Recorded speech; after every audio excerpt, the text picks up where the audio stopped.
کے سابق کپتان اور وکٹ کیپر بیٹر سرفراز احمد کی ایک بار پھر ٹیم میں شمولیت کے لیے آوازیں اٹھنا شروع ہو گئیں۔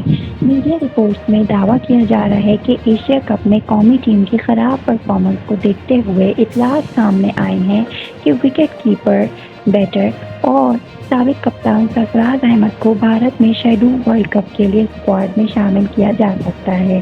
سابق کپتان سرفراز احمد نے سال 2021 میں جنوبی افریقہ کے خلاف آخری مرتبہ ون ڈے انٹرنیشنل میچ کھیلا تھا، تاہم وہ ڈومیسٹک سرکٹ میں کھیلتے ہوئے دکھائی دیے ہیں۔